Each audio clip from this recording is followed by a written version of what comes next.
ازيكم عاملين ايه؟ يا رب تكونوا بخير. النهارده بقى يا جماعه جايبه لكم قصه حقيقيه وواقعيه نحكيها ليكم للعبره والموعظه والتعلم، وطبعا في انتظار نصائحكم القيمه لشخصيات القصه.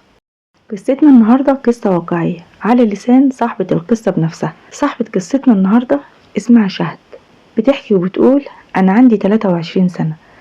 لما تسمعوا قصتي انا متاكده انكم هتقولوا انها قصه مش حقيقيه من كتر الأحداث والمواقف الغريبة، لكن للأسف قصة حقيقية وواقع مؤلم أنا عايشة فيه ومريت بيه. أنا باختصار بنت من عيلة فقيرة، عندي 3 اخوات، بنتين وولد. أنا أكبر اخواتي، ما كملتش تعليم علشان أهلي ما قدروش يتحملوا مصاريف تعليمي، فكل قرش هيتصرف على تعليمي كان أولى بيه اخواتي. فأنا والدي توفى واحنا لسه أطفال، كنا لسه صغيرين جدا، وأمي شالت المسؤولية من بعده، اشتغلت وكافحت علشان تربينا. وعلشان كده من بعد ما خدت الابتدائية طلعت من المدرسة وما كملتش تعليم، واشتغلت مع أمي علشان أساعدها في تحمل مصاريف اخواتي. ولما وصلت لسن 19 سنة اتقدم لي عريس عن طريق واحدة خطبة. العريس ده كان شغال في ليبيا، وكان أهله بيدوروا له على عروسة، والخطبة دلتهم عليا. وطبعا أمي وقتها كانت طايرة من الفرح، فكانت عنده شقته تقريبا جاهزة من كل حاجة. كان ساكن في شقة في بيت والده، وكان في نفس البيت ساكن أمه وأخوه. أخوه كان أكبر منه. أمي وافقت عليه على طول علشان تخلص من همي وتفضل بقى لإخواتي وهمهم. وزي ما قلت لكم هو كان جاهز من كل حاجة، كنا هنتخطب وينزل من السفر نتجوز على طول. هو بالفعل شاف صور اللي أهلي بعتناها له ووافق على الخطوبة، وأنا بصراحة وافقت بس علشان أشيل همي عن أمي، علشان تفوق بقى هي لإخواتي على ما هما كمان يجي دورهم للجواز. المهم تمت الخطوبة، وكنا في انتظار العريس يجي بعد 6 شهور ونتجوز. وعدت فترة الخطوبة ونزل العريس بالفعل، اتجوزنا. بس للأسف تقريبا كده كان مكتوب عليه الحرمان دايما، فالعريس نزل أسبوعين بس.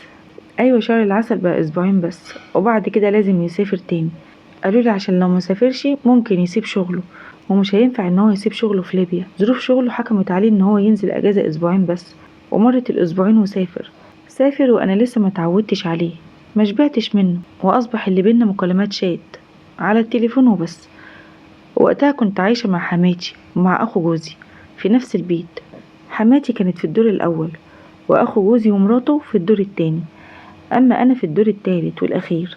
وبعد سفر جوزي كان يومي كله بقضيه مع حماتي تحت في شقتها، وبالليل كنت بطلع انام في شقتي. ومن بعد سفر جوزي حصلت حاجات غريبة قوي ما كنتش ان انا اتوقعها. فابتديت الاحظ نظرات غريبة من اخو جوزي، ابتديت الاحظ انه بيبص على كل حتة في جسمي، على الرغم اني انا كنت بلبس قدامه هدوم محتشمة جدا. وابتدى ان هو يهزر معايا ويزود في الهزار شوية. وقتها كنت بتعمد اني اجيب سيرة مراته علشان يسكت ويسيبني في حالي، وفي كل مرة كنت بحاول اني اصده. والاغرب كمان انه كان بيعمل حركات مش كويسة قدامي، يعني حركات كده خارجة وبكل جراءة ووقاحة. وفي مرة من المرات كنت في المطبخ عند حماتي، فتعمد انه يدخل وراي في المطبخ بحجة يعني ان هو عطشان، وحاول ان هو يعدي كده من ورايا ويمد ايده ويلمسني. انا اتصدمت من عملته دي وبسرعة جريت على شقتي فوق. بس طبعا ساعتها قلت لحماتي ان انا تعبانة شوية ومش قادرة ان انا اقع. ومن يومها انا قررت ان انا مجتمعش معاه تاني ابدا عند حماتي. فكان طول ما هو موجود عند حماتي كنت بتعمد اني اكون في شقتي، وكنت بتحجج باي حاجة، وما حاولتش اني احكي لاي حد عن اللي حصل. كنت خايفة ان محدش يصدقني، ولو حكيت اللي حصل معايا هتحصل مشاكل انا في غنى عنها.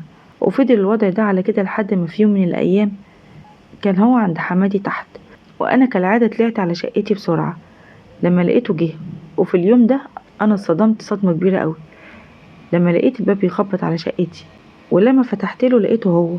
قال لي انا عايزة اتكلم معاكي شوية. قلت له نتكلم تحت عند حماتي افضل.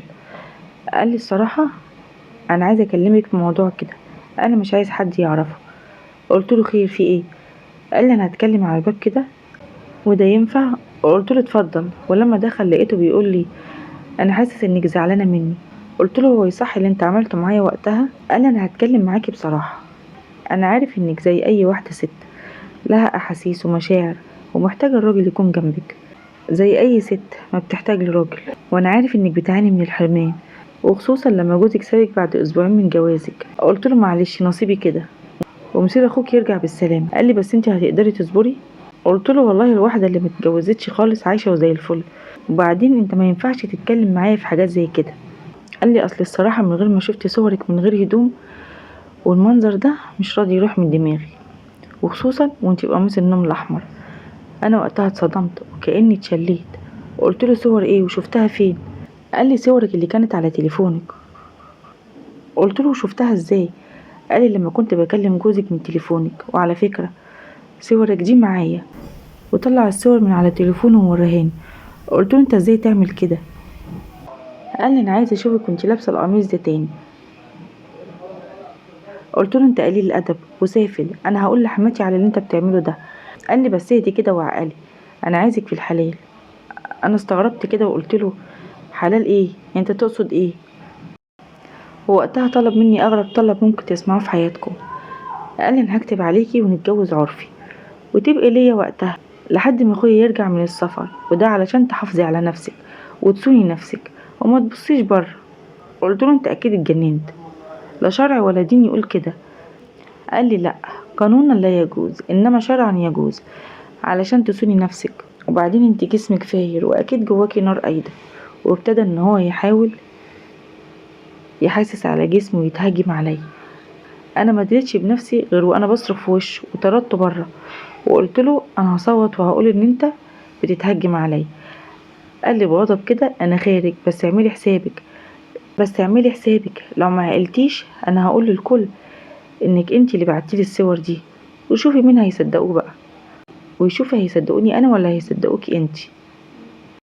انا من وقتها زي المشلولة من الصدمة، خايفة ابلغ جوزي ما يصدقنيش ويصدق اخوه، فهو ممكن يخسر مراته انما عمره ما يخسر اخوه.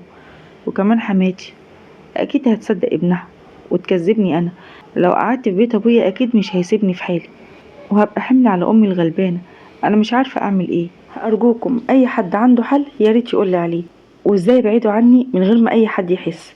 طبعا زي ما قلت لكم ان انا قاعده معاهم في نفس البيت، ومش هينفع ان انا منزلش عند حماتي، ومش هينفع ان انا اقول لحد، لان طبعا هيجيبوا الغلط عندي انا، مش هيجيبوا الغلط على ابنهم. ومش هينفع ان انا اروح اقعد عند امي يبقى حمل تاني عليها.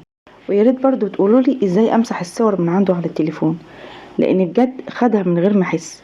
انا مش عارفه اعمل معاه ايه، وطبعا خايفه في الاخر ان انا استسلم واقع في الحرام. وانا زي ما قلت لكم لو حد قال لي ما تنزليش عند حماتك، هو ابتدى ان هو يطلع يخبط عليا، يعني مش هيسيبني في حالي. وخايفه ان انا اقول لجوزي وتحصل مشكله كبيره، وطبعا مش هيجيب العيب عليه، هو هيقولي ان انت السبب. فارجوكم لو اي حد عنده حل يقولي عليه، وانا هقرا كل تعليق يجيني بنفسي. ودي كانت حكايتي معاكم النهارده، اتمنى تكون عجبتكم، وما تنسوش بقى تدعمونا بلايك واشتراك في القناه.